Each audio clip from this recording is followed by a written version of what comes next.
Recording in progress. All right. So on policy control, on policy prediction, on policy control, that's what we will take a look at. First, I'll explain the concept of function approximation in reinforcement learning in general. Then we'll take a look at linear methods first. And then I'll take a little detour because I'm not sure if everybody is familiar with how neural networks work. So I will briefly explain, really just briefly explain the fundamentals of how to optimize a neural network. Later on, you will do this in a software framework called PyTorch that will make things much easier because you don't have to calculate gradients by hand and so on. But yeah, just so you have seen the mechanics maybe once, we'll quickly go through a simple example of how to optimize a very simple neural network. I will switch slide sets then, but I'll let you know when I do. I will briefly talk about memory-based function approximation with kernels. That's also sometimes done, but also has some nice properties, also has some problems. And then I'll introduce on-policy control, which means the setting where we also want to improve our policy rather than just predicting or evaluating a policy in the context of using function approximation. Right, same acknowledgements as so far. I'm basing a lot of this material on the book by Sutton and Bartow, and also some figures might be taken from David Silva's lecture. All right, so function approximation in RL. So far, we've only looked at table-based methods, right? So we looked at small systems, and if we have small enough systems, we can represent our value function and our Q function by just vectors or tables, right? We can have explicit values for all the states or all state action combinations. But if we have then larger problems with larger state and action spaces, this will not be feasible anymore. At some point, our memory will not be enough. And we have the problem that this table-based representation doesn't generalize well. Yeah? If we have an entry in one cell of this table, it tells us nothing about the adjacent cells in that table, and that's kind of counterintuitive, right? We would expect that states that are close to each other, they should probably have a similar value if we take an action in those states. Yeah. So what we want is really more like a smooth representation of our values in state action space. Yeah. Okay. One way to do that is to use a function approximator. Then we don't have to represent each state explicitly, but we will basically summarize. We will have an approximate representation of our states or of our state and action values by using, for instance, state features rather than just the real states. Yeah, and I'll come back to that. And then, this allows us also, if we have a smooth function approximator, we will achieve this property of better generalization over these pairs of states and actions in this representation. This sounds all very nice. Yeah, this solves some problems, but it also actually introduces a whole host of new problems that we will take a look at a little bit. Of course, function approximation is heavily used in supervised learning, such as deep neural networks, right? It's heavily used. It's the state-of-the-art method for many, many problems in machine learning these days for the supervised case. But there it's much more, the problems are much more well-behaved. Yeah, so we can usually rely on the IID assumption, which we can't in reinforcement learning. And we have, especially we have non-stationary problems, as we'll see. When we change the weights of our function approximator during the optimization steps in the RL problems, then also our targets will change over time. Yeah, so we really have a non-stationary problem. This hopefully becomes a bit more clear later. And then we have this problem of bootstrapping, which I said, you start with the wrong initial values, of course, and you optimize. I mean, you improve your estimates by another estimate, and that can also lead to severe problems. Okay, so just to give you a high-level overview of how this looks like, function approximation in RL. What our goal is to approximate V pi or Q pi, right, by function approximators, and we will call the approximated versions, we will denote them by v hat and q hat. You know, that gets as an argument, it gets a state in the case of v hat, and it's parameterized by these parameters w. Can you see my? No, you can't see my. Okay. How do I do that? Okay, now you can see it. But if I have it, okay, yeah, perfect. Okay, great. Good. So this vector w is the parameter vector. Yeah. So these are the weights of our function approximator, and you know, a very simple case could be just a linear combination of our state values and the weights, for instance, right? Just summing up the product of the individual weights with the states, and that's the sum is going to be our representation for our approximate v value. And we can have different forms of this function approximator. So we can have a form where we just, you know, for v hat of s parameterized by w, we can just put in the state at time t, and then combine it with the weight vector w. That will give us our approximate value. For q, we could have different possibilities. We can either have the form where we put in a state and an action and combine it with the weights to give us q for that particular action. Yeah. Or we could have a form where we just have s of t as an input, and then we have different outputs for each action individually, right? So, you know, what could be maybe well, I don't know how much questions. Maybe we can discuss this later.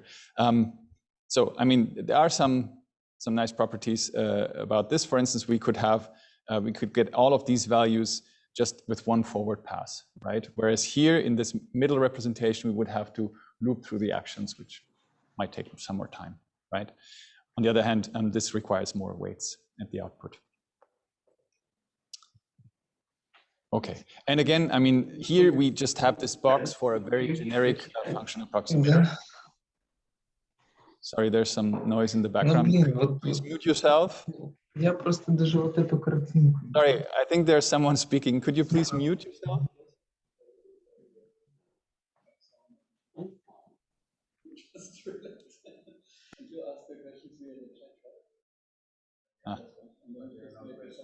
Okay.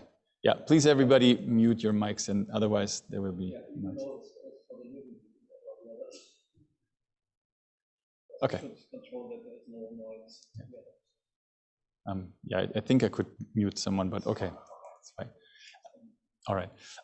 Yeah, so I was saying we have this very generic box for the function approximator here. This could, of course, be different kinds of function approximators. This could be, you know, just a linear combination of the features. It could be a neural network. It could be something like a decision tree, yeah, which is also a nonlinear model, but it's actually a non-smooth model, right? I mean, here you can use it in certain algorithms, but you cannot use it when you want to rely on gradients, for instance, right? It could be a Gaussian process regression model, for instance. I mentioned this in the beginning. This is a probabilistic regression model. It has very nice properties. Yeah, and also things like nearest neighbor methods. So, you know, can be many different things. And for now, we just talked about function approximators in general. In the following, we will focus on just these differentiable function approximators, and we will update weights via gradient descent. One more thing that I left out. Later on, we'll also look at how to present models, right? So we could also use function approximators to learn the dynamics model, the transition model. That's what we will talk about tomorrow when we talk about model-based RL. And I think then we're getting, again, much closer to the MPC world, of course, where we also rely on models.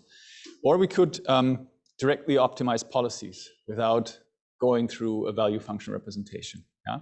Directly optimizing parameters of a policy. That's going to come a little bit later today. Okay, let's briefly talk about function approximation with linear methods. Or before that, yeah, I wanted to comment here on just the form of gradient descent, basically, right? I mean, what we do in general is we have our weight vector that we update iteratively. So for the update at t+1, we take the old value wt, and then we have the negative gradient. So we go downhill, right? It's gradient descent. We want to get to lower values of our loss function. And the loss function is here, for instance, the mean squared value error. So the difference, the squared difference between the real value, v pi of s, yeah, that would represent the exact value, and the approximated value, v hat, for the given state, where this v hat is parameterized by wt, right? This, of course, assumes that we would know this v pi of s, which we don't. Yeah, that's, of course, a problem here. But we'll see that we can, at least approximate it, of course. If we knew this value, then, the update would look like that. And yeah, so this is basically just resolving this, the gradient here, yeah? Okay, so that would be the form for the gradient descent in a very general way. Of course, things depend on what kind of function approximator we use here, how the gradient will look like in detail, and how to calculate it. Problem again is we don't have v pi of s, right? We can, however, put in some approximations, right? So for in order to calculate v pi of s, we would have to have our transition model, remember, yeah? So it's the expected long-term, or it's the expected return, right? But in order to compute the expectation exactly, we would have to have the transition dynamics model. We don't have it, but we know that, for instance, the return itself, when we just do a Monte Carlo rollout, that's an unbiased sample of this expected return, right? So we could use that in this way where we update with stochastic gradient descent. Yeah, so as our target, we now put in here the return, for instance. This would be a Monte Carlo return, and that would be then the gradient for Monte Carlo methods. Okay? Otherwise, it stays the same. And if we want to update in the temporal difference case, don't worry about the zero here. So temporal difference update would be basically having the TD target here, yeah, and overall having the TD error here in this case, right? So we have the TD target, and from that we subtract our old estimate, v hat of s parameterized by w, and still have the gradient for v hat. Now, there's a question down here. Why are bootstrapping methods defined this way called semi-gradient methods? Maybe we can come back to that when we stop a little bit for discussion. Yeah, let me first maybe go through the linear methods, and then I'll stop and see we can discuss for questions. So one easy way, and a way that has, gives you the possibility to really analyze things and come to some theoretical conclusions about convergence and so on, is to just use linear function approximators. So how does that look like? We represent our state by some feature vectors. So x of s is just the combination of all these state features. Yeah, so x1 of s, x2 of s, and so forth, with dimensionality d. And the nice thing is, of course, that we can choose d, right? We can say how big our, how many features we want to use in order to represent our state. Yeah, so that gives us a way to not be dependent on the actual state dimension, but and by that be able to overcome this curse of dimensionality to some degree, because we can make state dimensionality small. We can just use a few features. Of course, we can't expect, this will, the smaller we make d, the rougher the approximation will be, right? It's a trade-off, of course, but it gives us a way to make the problem small enough to be handled by these methods. Of course, these features themselves can be nonlinear combinations of the state dimensions, or some put them through some nonlinear functions.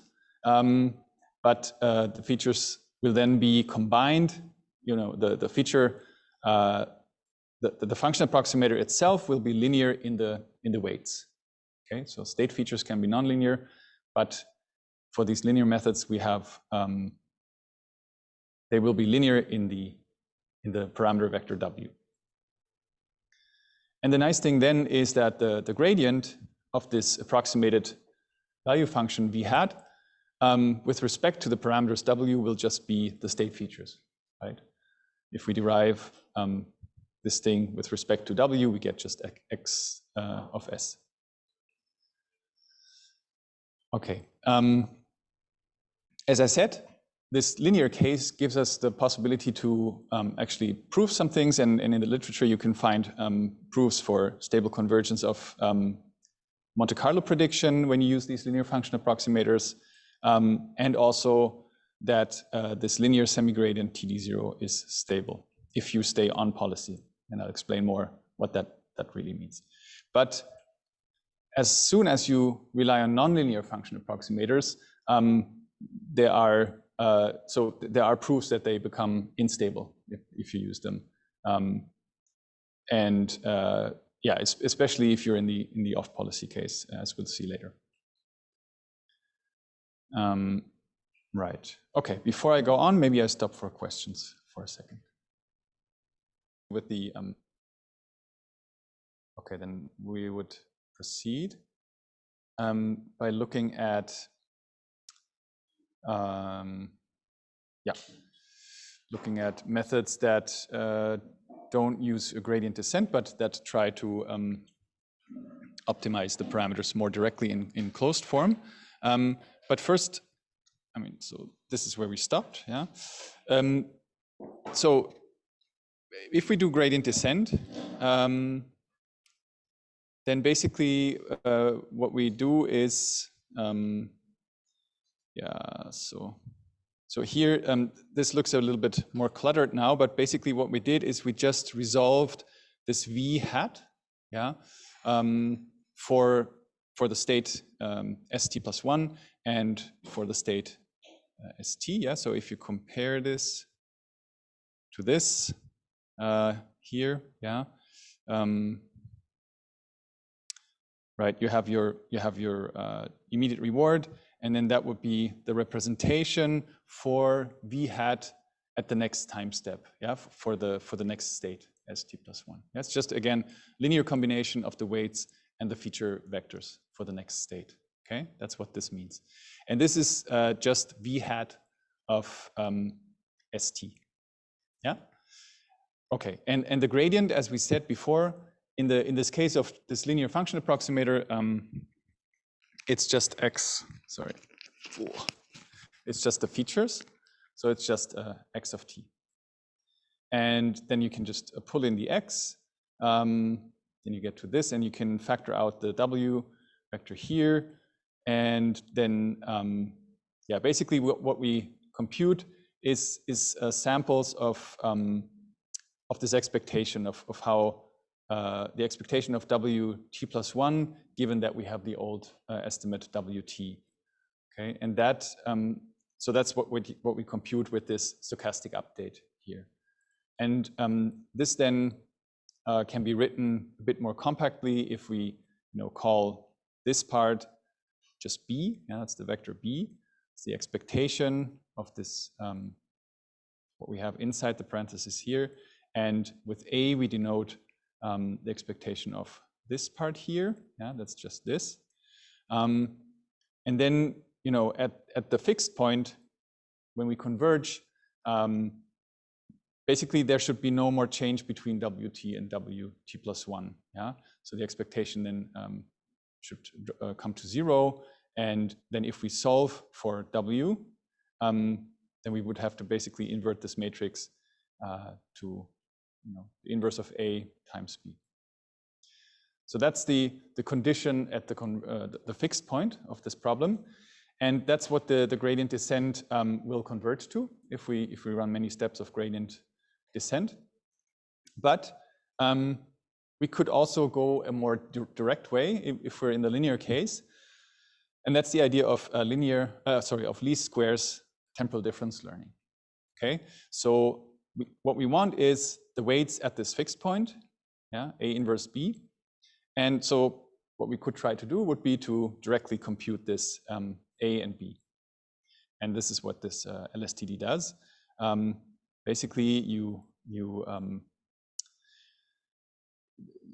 your estimation of this A matrix would be the sum from 0 to t minus 1 of the x's, yeah, with the xk minus the discounted features for the next state transposed. Again, that just comes from the definition of A. Yeah, that's just this.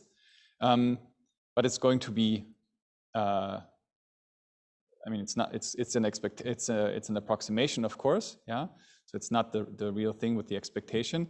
And in order to make it stable, we add a little bit of noise, basically, yeah, with this epsilon here. Okay, and but that just makes sure that things stay invertible.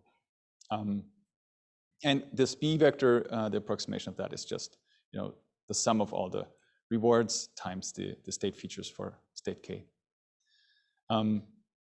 And yeah, then you basically directly are able to compute this A inverse B.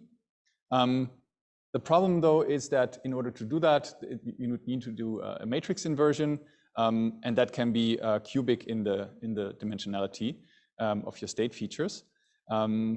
So the nice thing is that LSTD is usually much more data efficient. So that means you need to see a lot less data in order to compute a good solution. But it has a quadratic runtime, and also it is cubic if you want to do the inversion of the matrix. You can get away, though, with an O of d squared version. So basically by using this Sherman-Morrison formula. Yeah, I don't have it on the slide here, but there's this Sherman-Morrison formula that you can use to represent the inverse of, yeah, it's basically there, but in order to show where it's coming from. But so here it's just used, basically. This uses the Sherman-Morrison formula to represent the inverse of A and update it in a way that's just quadratic in the state dimensionality, or the feature dimensionality. Exactly. So this is just the pseudocode for LSTD, and as you see here, so you update these quantities A inverse and B by this Sherman-Morrison formula, based on all the actions and the state transitions that you saw before. You're directly able to compute the inverse, and so the A inverse and the B, and then your weight vector is just given by A inverse times B, yeah, and then you're done. That's your solution for your function approximator based on the data that you've gathered. Yeah, so that will directly give you in this closed form basically a solution for your function approximation in order to compute something like your approximation to the value function.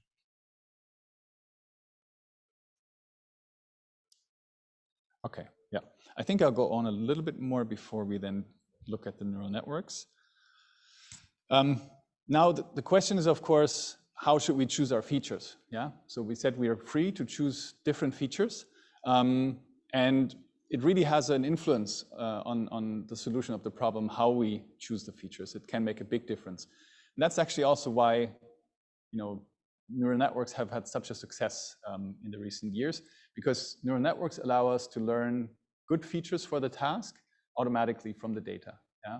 And if your features don't match your problem well, then you're not going to get a good solution. And sometimes it's not easy to choose good features, but it can make a big difference. Yeah,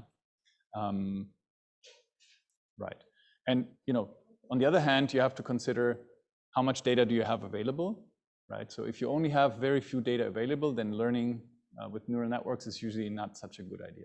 Yeah? Then it really still makes a lot of sense to try and come up with good features that match your problem and that hopefully generalize well for your problem.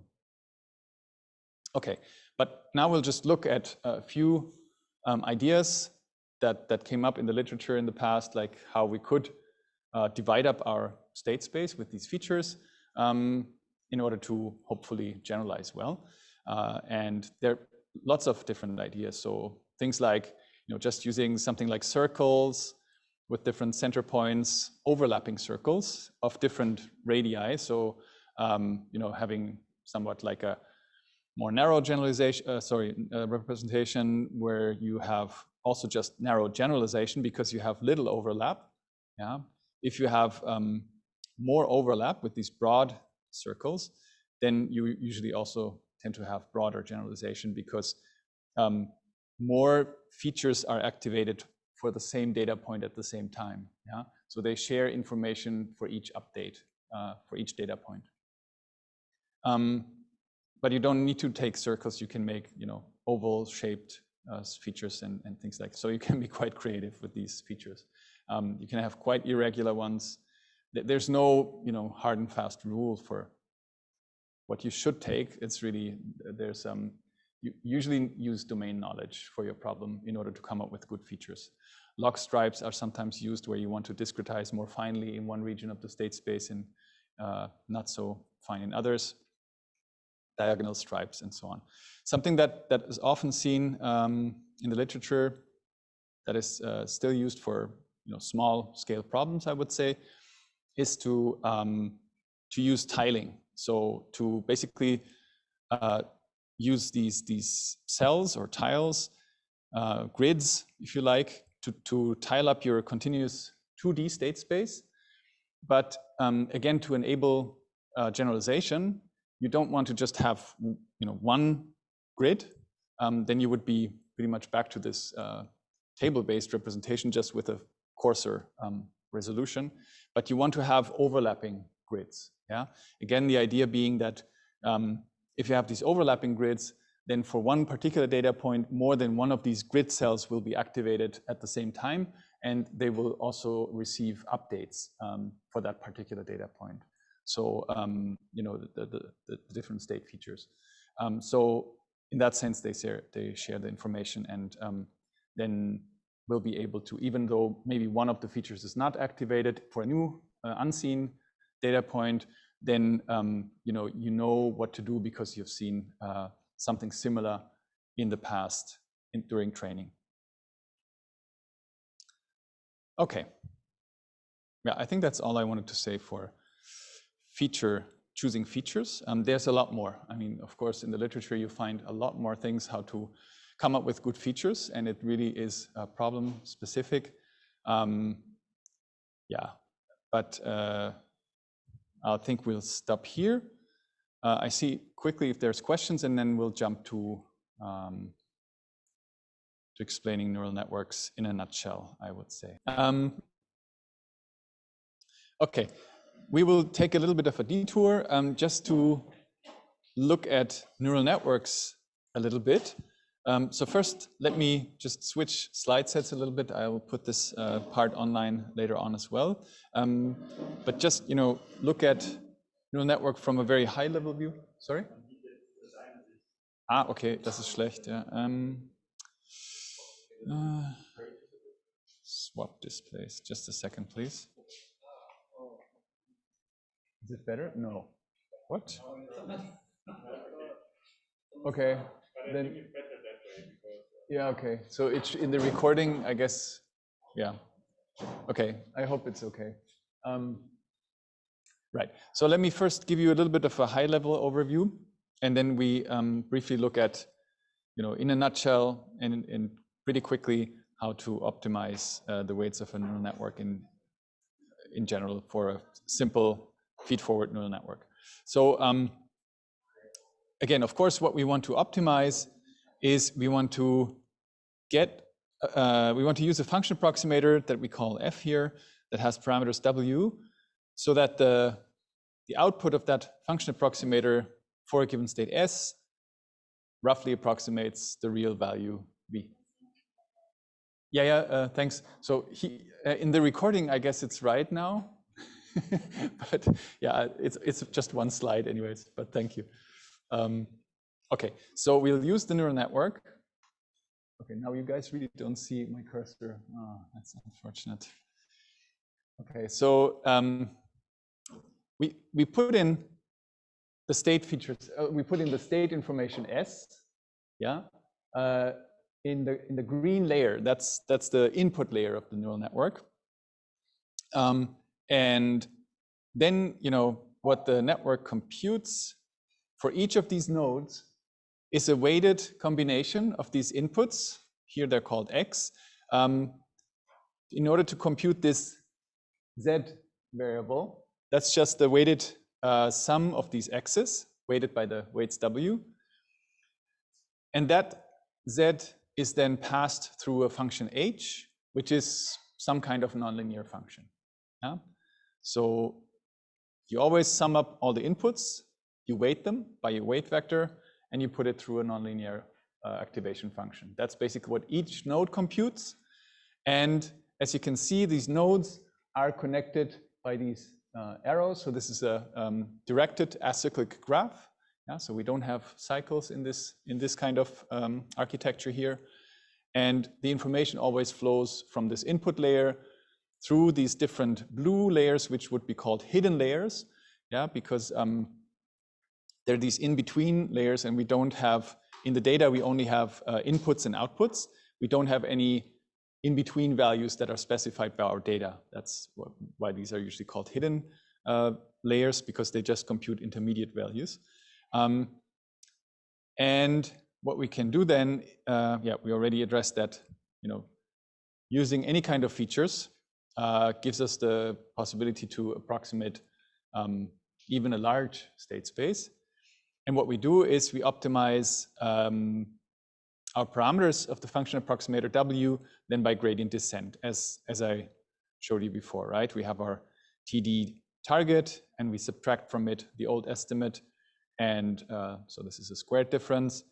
And we take the partial derivative with respect to each of the weights. Okay. That's just for a high-level overview. And then I need to jump again. I want to quickly show you some slides from a different course. I'm sorry. So I'll put this up later, as I said. Oh, okay. Just a second.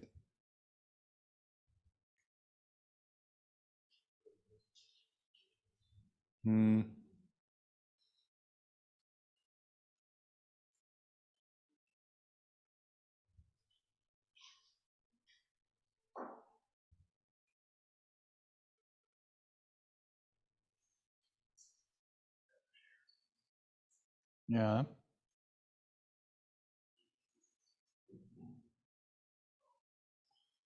Where is it?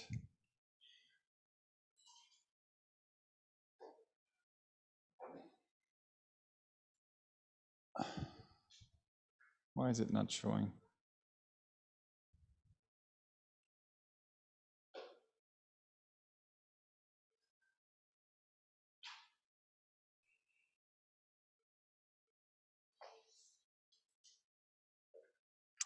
So I'm trying to open this thing here. No, okay. Yeah, now we have it. Okay, that's fine. And which one is recorded now?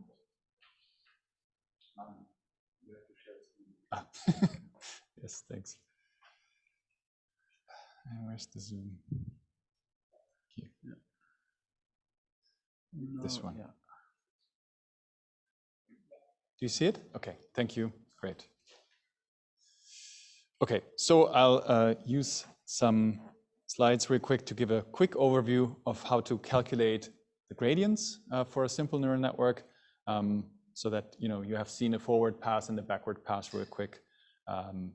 And this will be simpler with the software library that you will use in the exercise, but just to give you an idea of how this works. Okay, so what we'll look at is multi-layer perceptrons, which is just a feed-forward neural network, such as the one that we had on the slide before, meaning that we have this representation where we go from this input layer, we have some input, maybe an image or something, we go through the input layer, through these different hidden layers, and we compute outputs. And the way this is done is by the so-called forward pass. So we compute our Z variables, by combining the weight matrix with these input vector x, and we add some bias values. Yeah, so these are just a constant way, inputs with weights that we can optimize. Then we put this through this nonlinear function. Sorry, the notation is slightly different here. Here the function is called G for the first layer, and this gives us the output activations H. And that is then again the input for the next layer, right? So the superscript tells you which layer this belongs to, and in principle you could have different activation functions for different layers, and of course you have different weights for each layer. But the output of one layer is then the input for the next layer, and you just continue to do that for the whole network. And if you for a two-layer network, what you basically compute is a big nested function such as this, right? You basically put in your input, you combine it with your weights for the first layer, and you add your bias vector. Then the output of that goes into the activation function, and that again is the input for the next layer. So you combine it with the weight matrix for the second layer, you add the biases again, and it goes through the activation function of that layer to give you the output we had. Okay, that's the so-called forward pass. Yeah, that's what you do in order to compute the activations of each node for a given data point. Yeah, and in order to optimize the weights now, you need to do what is called a backward pass. So you basically take the output of your neural network that you got from the forward pass, you compare it to the desired output that you get from your data. So this is supervised learning in this case, right? You compare that, you use something like a mean squared difference, and that you can then derive that loss function with respect to your parameters of the neural network. But because this is such a nested function, we can't just compute these gradients directly. We'll do it in an iterative fashion, basically based on the chain rule of calculus. Yeah? And just to recap that real quick, what do you do? So this gives us a way to basically compute the derivatives of compositions of functions, which is what we have in this neural network. Yeah? You basically do that by using the individual derivatives and the product of their functions. So if we take a look at two functions, g of x and f of y, where this y is just this g of x, then in order to compute the derivative of this composition of f and g, you first, so you take the derivative of that, that would be the derivative of f, this outer function, yeah, times the derivative of the inner function g. So again, a little example here. So for y is equal to g of x, and z being f of g of x, being the same as f of y that we had up here.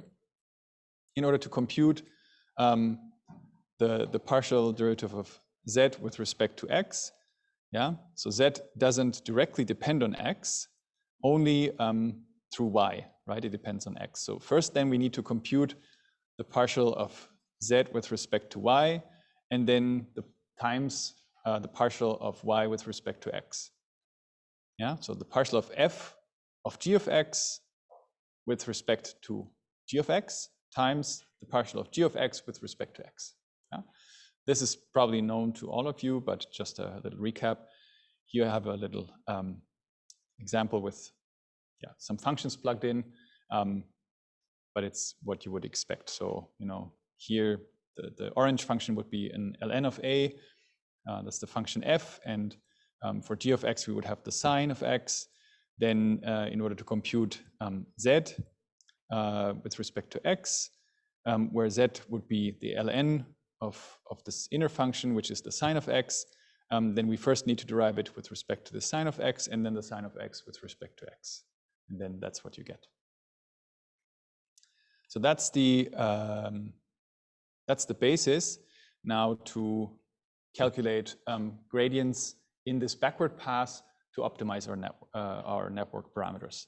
So again, the information flows forward, and in the backward pass, it flows backward. Yeah. So basically, you start at the end. You have your you have a classification, let's say, given by your neural network, and that goes into the loss function together with a true label, and then that gives you an error, yeah? And that error information can be backpropagated now through the network in order to change your weights to bring the loss down, okay? So layer by layer, you basically move backwards and you optimize, you calculate the gradient information on how to optimize your weights. Just a real quick example with this very, very simple neural network, just these two nodes basically. Let's just take a quick look how this would look for this very simple neural network. So what we want to derive is the partial of the loss function with respect to the weight W, with the weights W, and of course also with respect to the biases. As I said, we have weights and we have these biases, which is the same for all nodes in a given layer. Yeah. So that's what we need to compute. In order to do that, we first compute the forward pass. Yeah, we start at the input. We combine the input with W0. We add the bias to get Z or Z0. We pass it through the nonlinearity, gives us H0, and then again up to the output, yeah, just as we explained before. So that's the forward pass. And in order to compute the backward pass, we just go backward from the loss function, right? So we first compute the partial of L with respect, so the loss with respect to the output y hat. And then we go backward one step. We compute in order to compute how the loss depends on the change in Z1, we need to, the loss doesn't directly depend on Z1, so we need to go through the output, which is y hat. So we compute the partial of L with respect to y hat, and then the partial of y hat with respect to Z1. And then we have computed this partial of L with respect to Z1, and we can reuse it in the next computation. So we work our way backwards from directly the output to the inner parts of the neural network, and we always reuse the result from before. Yeah, so that's how we here we use the result that we compute here. It's used here in the next step, and the result that we computed here, we can use it in the next step here. Once we've figured out all of these partial derivatives, we can then use it in order to calculate how how the change in the loss depends on the change in the different weights and biases in a very similar way. Yeah. So again, the loss doesn't directly depend on W1, but it depends on W1 through Z1, y hat, and that's why we need to compute what we computed before, yeah, which is this part down here. We reuse it here, and we chain it with the partial derivative of Z1 with respect to W1. Yeah, and that's the same thing for all the other things here. Okay. Good. Now, this was all very abstract, of course, because the actual derivatives will depend on what kind of activation function we use. Yeah, and there are different functions used in practice. For regression problems at the output of a neural network, you would use a linear activation function. For a classification problem, you usually use something like a either like a logistic sigmoid activation or a hyperbolic tangent, or then a radio activation is often used in between as a nonlinearity. Yeah. Okay. Yeah, I will not go through everything for this more concrete case. I will put it on the slides and you can look at it in more detail. So we have a detailed example here, how this looks for this example. But I think this will be a bit too much to go through everything now. Please take a look at this, on your own time, and let me know later if you have questions for that. It's just the same mechanism that I explained before, just with a bit more concrete functions plugged in instead of these G functions. Okay, good. I think that's, yeah. And then basically what this results in is this very generic algorithm that uses this so-called backpropagation. That's what you do, yeah? You backpropagate the errors from the output to throughout the network in a backward fashion. And that's, you can basically then optimize the parameters of your network by going through all the data that you have. You input X to your network, you calculate the outputs in the forward pass, and then you calculate these partial derivatives of your loss function for that time step that you're in with respect to your weights W and your biases B for all the weights and biases. And then you can compute the total gradient by summing that for all training patterns and taking a gradient step. So that's the simple case where we have everything in a batch, and everything is written in a scalar fashion. Later on, you want to do that in a matrix form, but that will go a bit too much. We will see that in the exercises then. Okay, let me stop again. That was extremely fast, I'm aware of that. But I hope for most of you it's just a little bit of repetition, but let me see if there are some questions, yeah? Stop.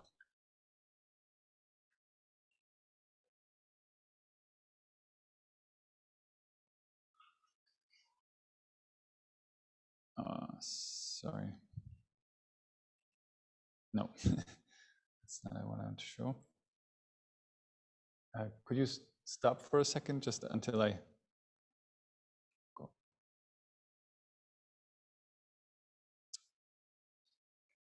Okay, so we talked about these things. A quick remark on, basically non-parametric methods. You can also use so-called memory-based function approximators, such as kernel methods, for those of you who are familiar with that. What you do there is you store the examples that you collected and the values in memory, and then you just retrieve the samples in order to estimate values for some state that some new state that you want to evaluate.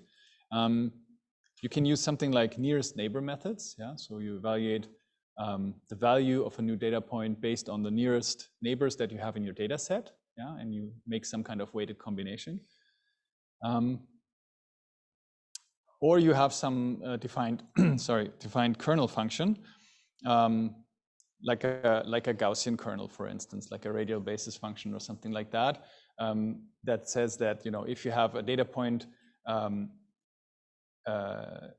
S, a new data point S, that you compare to all the other data points S prime in your collected data set, then you compute the distance between them in your state space, and you say, for instance, if the distance is very small, then they would have a very similar value as this the state to which you have the very close distance, and otherwise you have exponentially decreasing similarities, basically. Yeah, and then you can combine the weighting that you get from this kernel function with this g of s, which is the stored value of this s prime. Yeah, sorry, g of s prime. So it's just a different representation. It's again a kind of weighted combination of the values of your of the points that you're looking at in your stored memory. Yeah, that's why this is called memory-based function approximation. Okay, it's a somewhat different way to approximate that. And there are RL methods that use these kernel methods as function approximators. They can be quite nice, but again, you have the problem that usually these methods don't scale too well, so you can't use them with very large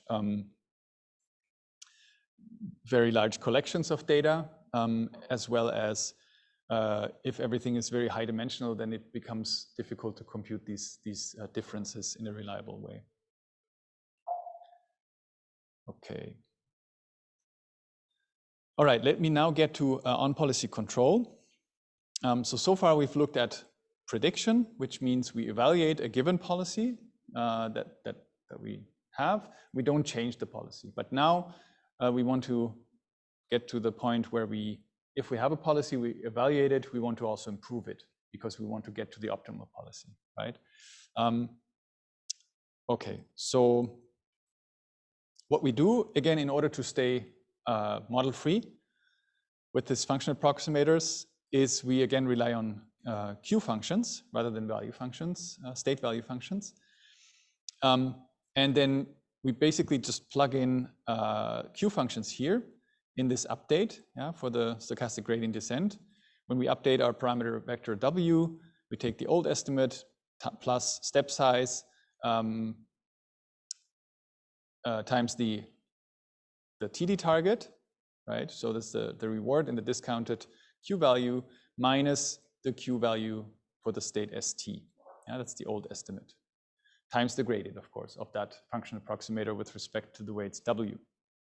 And that that's the basis of an algorithm called SARSA. And I will explain where the name comes from. You will see this when we look at the update. This is an algorithm for computing,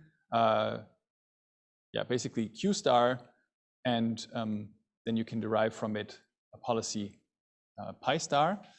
And what you do is you, basically the most interesting part is down here, where we update our W's just with the equation that we had before. Yeah.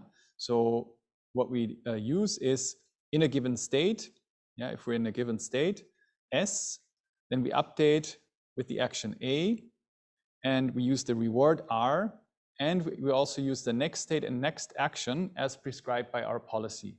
Okay, so this A prime here in state S prime directly comes from our policy, and that's why it's called on policy. We use just data that is generated by our policy, and that's also where the name comes from. So S and A, R and S and A. Yeah, so SARSA.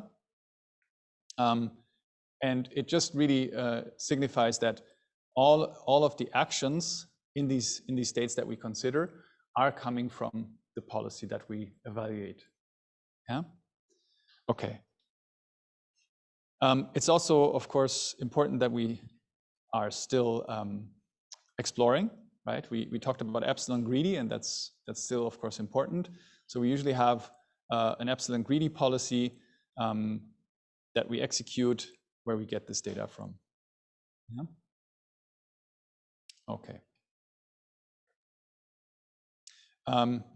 This is a bit hard to see, maybe.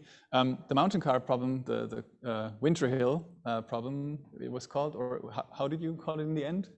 Winter Hill or mountain car? Okay. Our Winter Hill doesn't have a valley; it just has like one step. Ah, I see. Okay, so good. It's slightly different. Yeah. So okay, so this is then the mountain car problem, where you have, you're in this valley, you're in this little car, or the agent is in this little car, and it has to drive up to the goal, but the car is under actuated, so it wouldn't be able to just accelerate uphill and come all the way up here to the goal. It's under actuated, and that means it basically first needs to get away from the goal in order to pump energy and convert the potential into kinetic energy and come up to this goal eventually. Okay, it's a widely used problem, and here this is just to illustrate the evolution of the.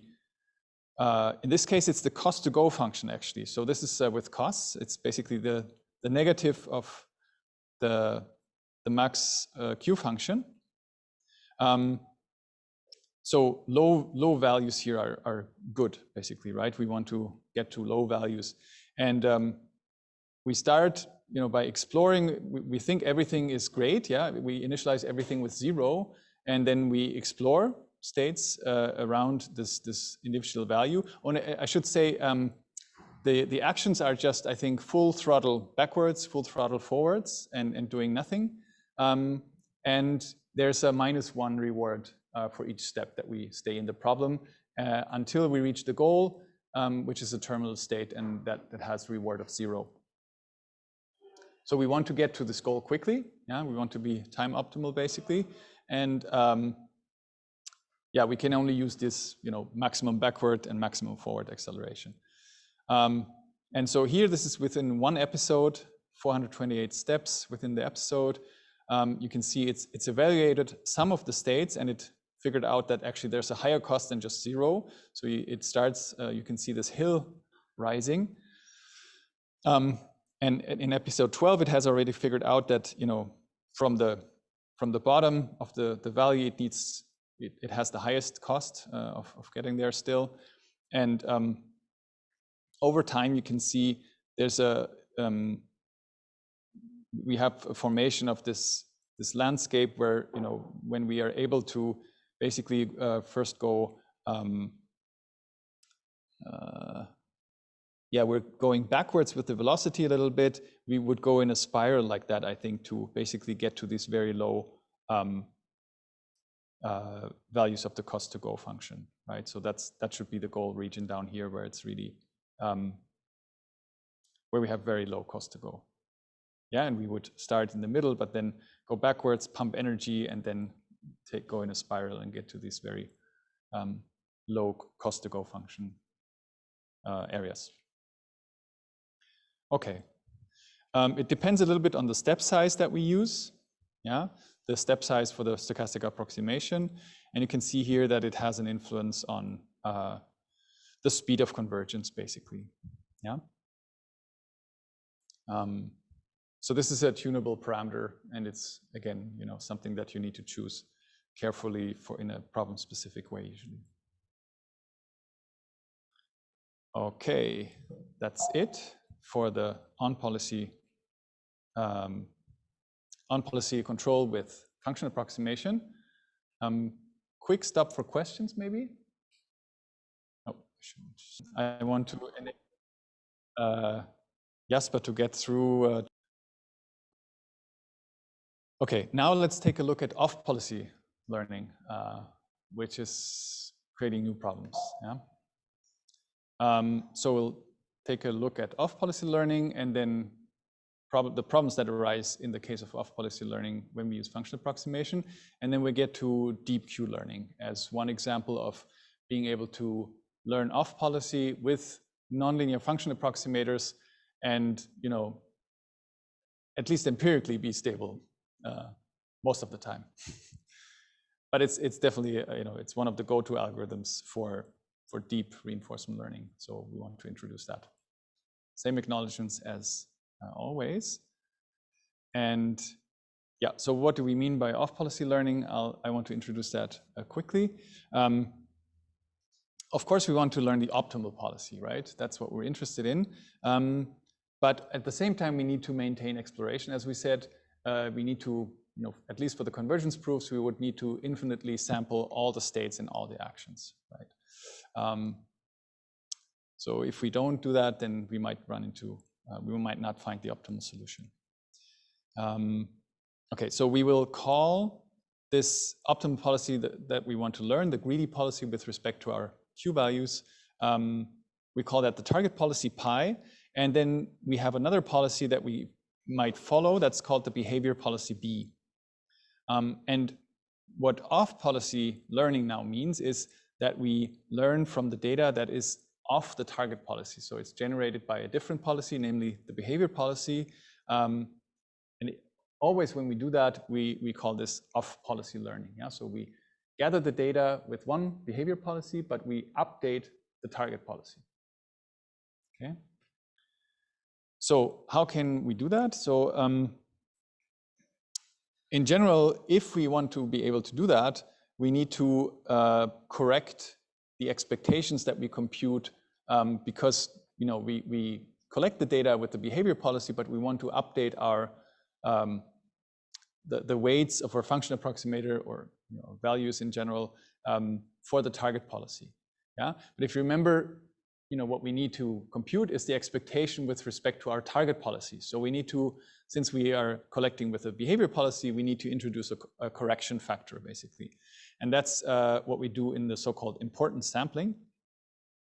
So, well, remember that the transition probabilities are defined in this way, right? We transition from, at t-1, we take action S. At a t-1, that's the action A that we take. And we transition, we have a probability distribution over next states at a time point t.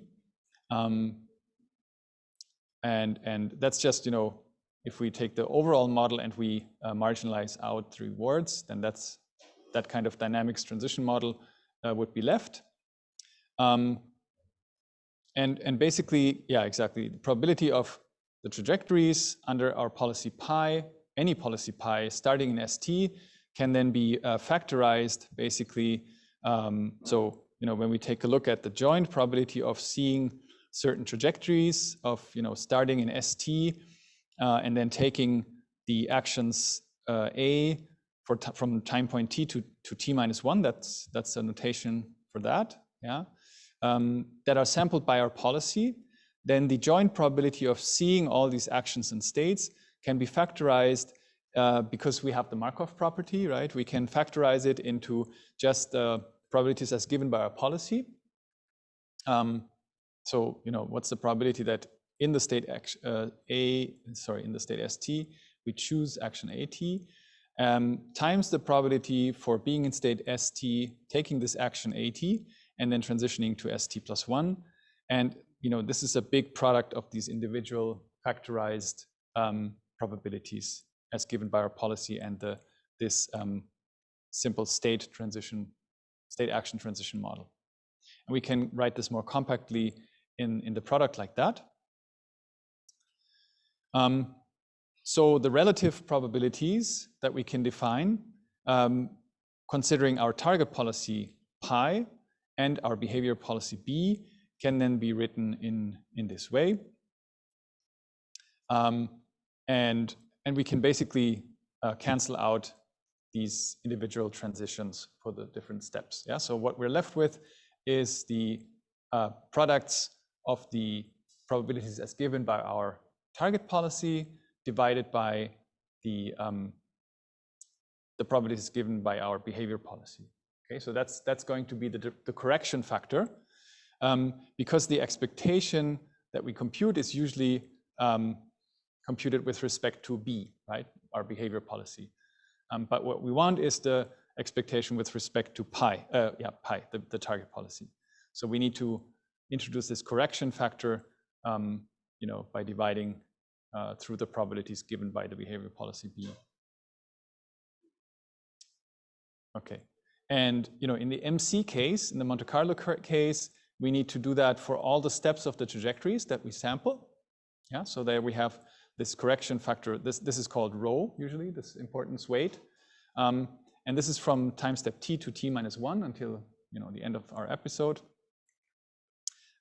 We need to introduce that inside here when we take the expectation, because this is with respect to the behavior policy, we correct with the importance weight the return that we got with this behavior policy. Yeah, to make it into something that would be correspond to how the target policy would actually generate the return.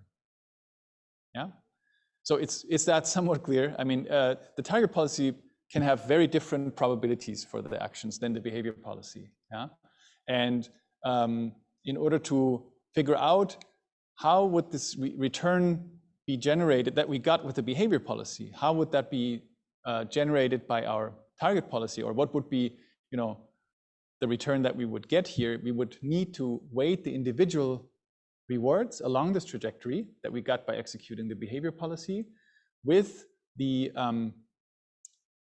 basically with the ratio of the different probabilities. Yeah. So for instance,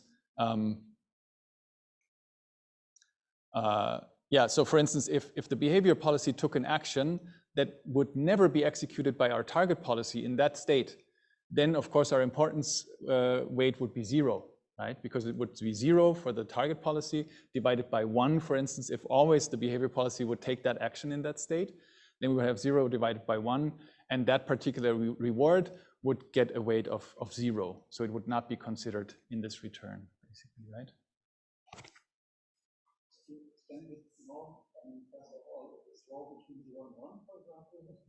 Yeah.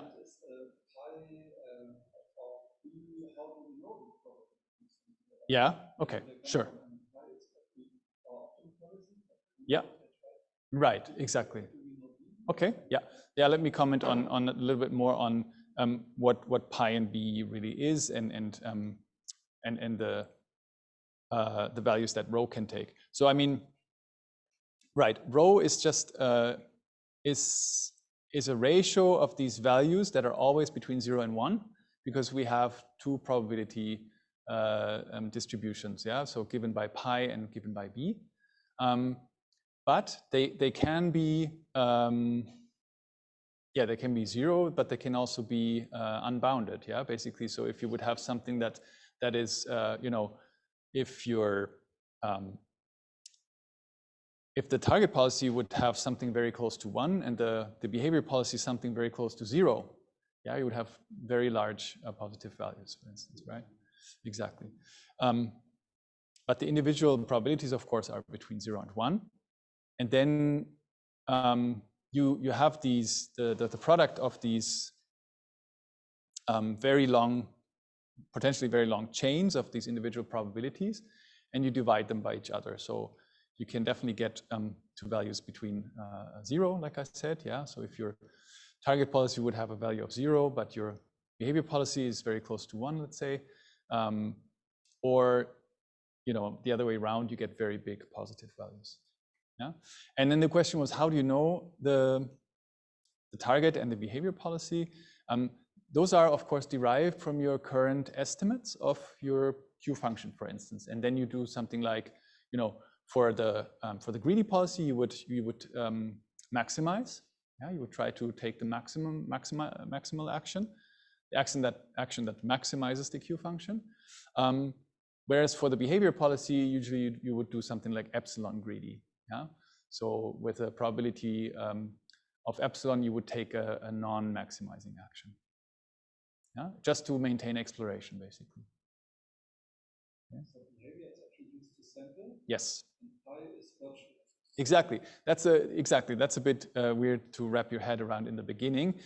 The behavior policy is what you use to sample, what you really use to interact with the environment, whereas the pi is what you sort of update in the background, if you like. Yeah, it's never necessarily used in actually sampling. It's not executed, but it's still learned.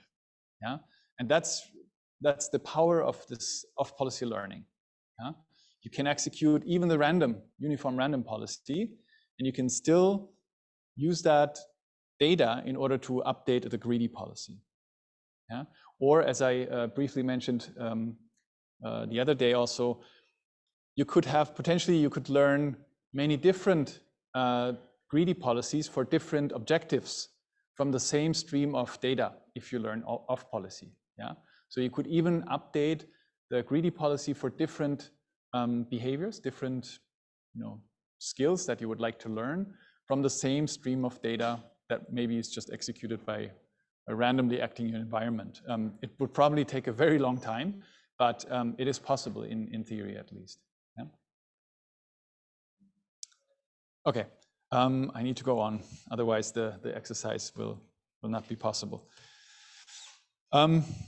Right, so we can formulate the off-policy predictions for Monte Carlo and semi-gradient TD0. And sorry, I never came back to why this is called semi-gradient. It's called semi-gradient because we usually only consider the gradient for V hat of ST.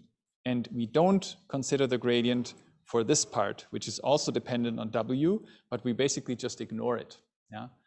So in that sense, it's not a valid gradient, a real gradient. That's why it's called semi-gradient. It's done because it's easier and you can compute this, and it's also more stable because this tends to change as you change your So the targets will change as you change your W. But as we'll see in the DQN example, there are some tricks that help us deal with that, even though we don't really compute the right gradient. There are actually also methods that try to correct for that, that use the real gradient. They're called gradient TD methods, and they're in the book. They can also be made more stable than these systems, because since we're not using the real gradient, we will sometimes run into stability problems. But they're more complex. They need to introduce more machinery, basically, to achieve this stability. Okay, I need to hurry up a little bit, sorry. Yeah, just this is a small and famous counterexample to show that,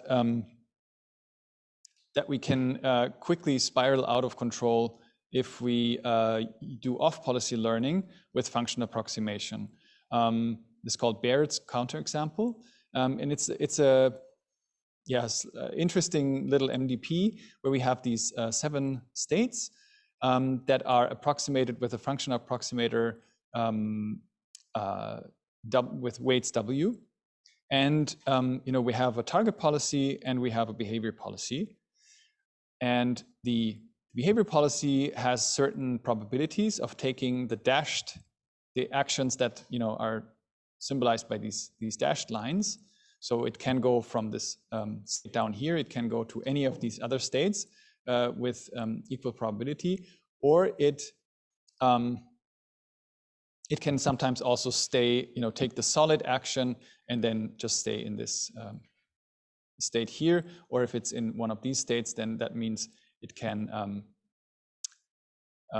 it would always transition to this state here. Yeah. Whereas also the dashed, so here you see these arrows have 2 heads, so that means you can also transition with this solid line back here again.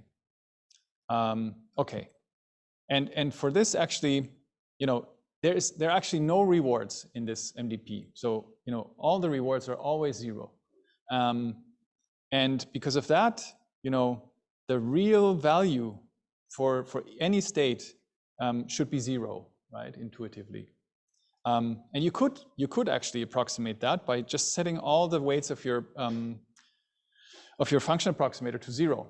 Then you would have exactly the right solution for this MDP. But as soon as you initialize them differently and you do this off-policy learning, because there is because the target policy never takes the dashed actions, yeah, it will only get updates for the solid actions. Yeah, it will only update those actions for the solid action, because all the actions that use the dashed arrows here, they will have an importance weight of 0, right? Because the target policy would never take them. Yeah, and that can be really problematic, because then you basically have a situation here where things, if you initialize your values with anything other than 0, then you have something like a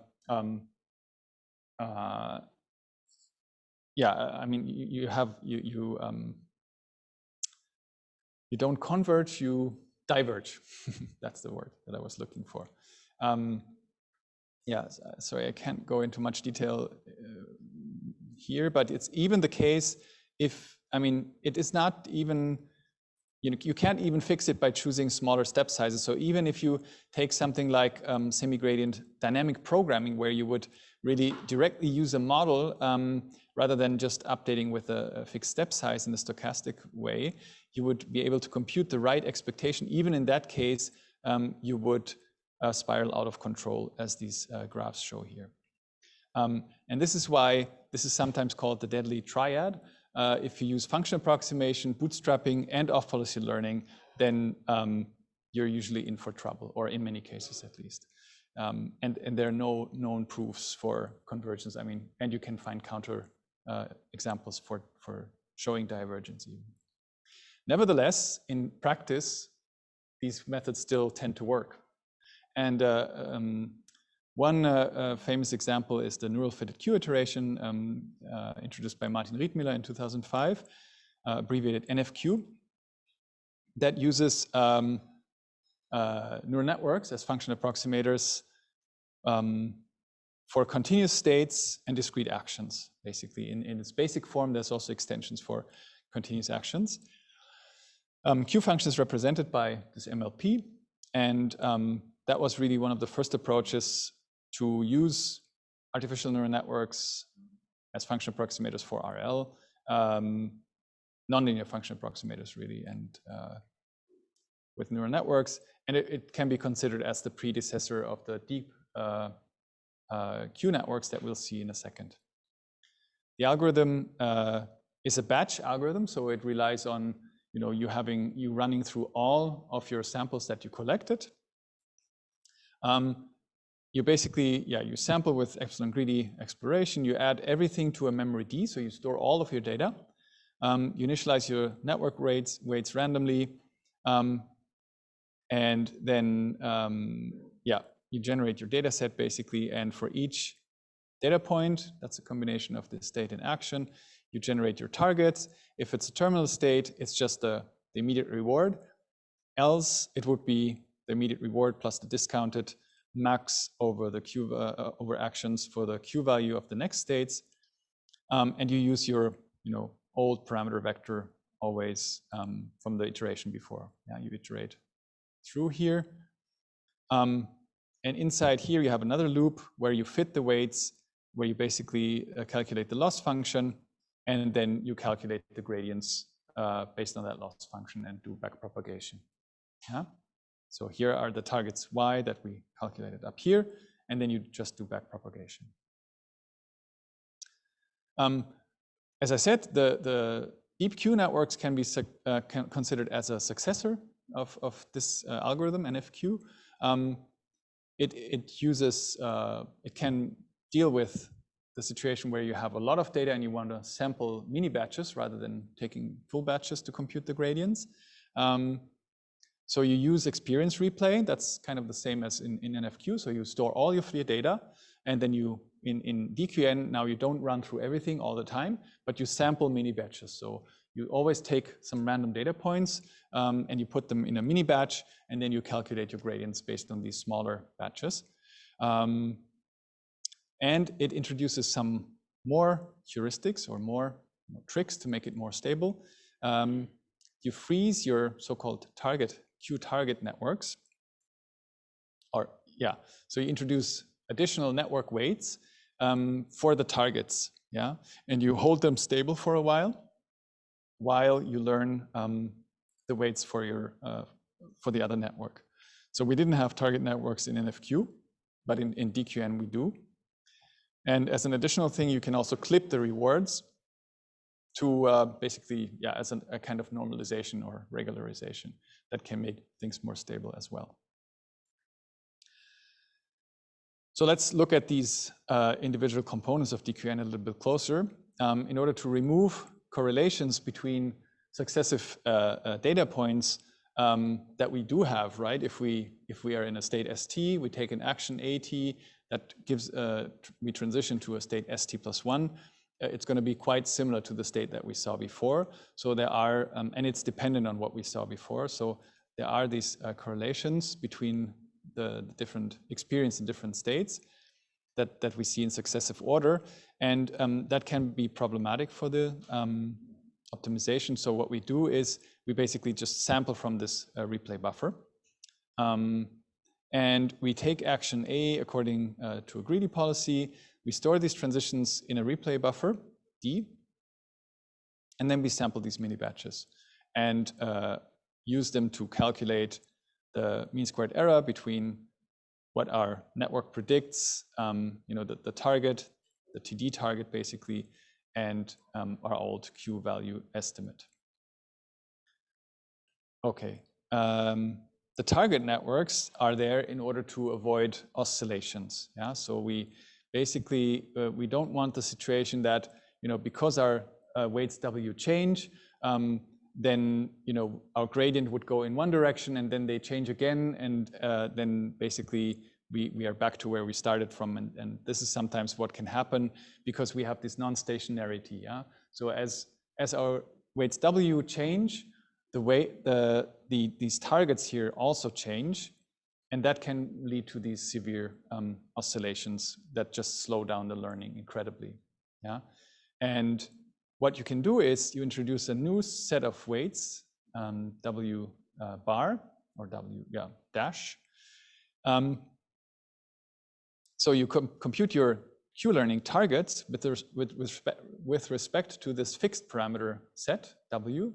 Yeah, so you compute the targets with this W dash, but you know, for computing your old estimate, you use your W here. Yeah, so you optimize the mean squared error now between the targets that are computed with the frozen set of weights in order to avoid this non-stationarity, right? So we pretend that this is fixed. These are fixed targets for a number of updates. But here we use the real parameters, yeah? So the parameters that we, in the end, that we care about.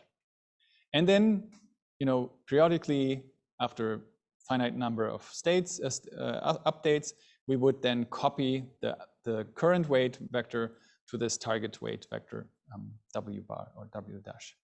And this can be done in different ways, either with a hard update to just really copy over every 50 update steps or something, or with a slow update that we have this Poliak averaging over the target weight vector and the current weight vector that we have. So like a linear interpolation between them. Okay. This is the algorithm in total then, deep Q networks, similar as what we had before, but now you still store all the transitions, but now you sample mini batches, you compute your targets, just as before, if there's a terminal state, it's just an immediate reward, but now you compute the targets using this weight vector W dash with these target networks. These are, again, they're held fixed for a given time or slowly updated in order to pretend that we're, like in a supervised learning case, we don't have this non-stationarity problem, that if we change the weight vector, also these targets will change in successive updates. Yeah? And then we update the parameters of Q by computing the gradient of the loss function with respect to the WIs. So this was very, very successful. I showed some of the examples in the first lecture of this course. Where the DeepMind researchers presented this algorithm that could learn directly from pixels of these Atari games, and then would be able to learn an optimal policy for the majority of these 49 games that they tested, where the learned policy was actually better than very good human players. Yeah, so this enabled learning these Q values directly from pixels S. They would, in order to make it possible for many games, they would stack the last 4 frames of this of these Atari games, yeah, and then use a convolutional neural network on top to extract state features. The output would be, this architecture that we saw in the beginning, where you had different Q values in one go for the different actions. So for 18 different joystick and button actions combined, you would have Q values going out of this Q network. And the reward would be based on the change in score for that particular step. Now you can ask, so how important are these different changes in DQN? So if you just apply, Q learning without any target networks, any replay, experience replay, and then you're usually not very successful, as you see here. You don't, with the same data, the same number of updates and all of that, but then you don't get to very high values. Introducing the target networks helps, yeah, as you can see, a little bit, or quite a bit in some cases. Replay by itself helps quite a bit more, as you can see. You can get to much higher values. but the combination of both of them is really much more powerful. Yeah, so you get to significantly higher values for all of these different games that are tested here. Okay. Sorry, that was a bit fast, I think, but I still want to give you some time to maybe also do the exercise now. So let's, that was it, yeah? I think that's the last slide. Let me quickly see for questions and then we switch to the exercise, yeah? Okay.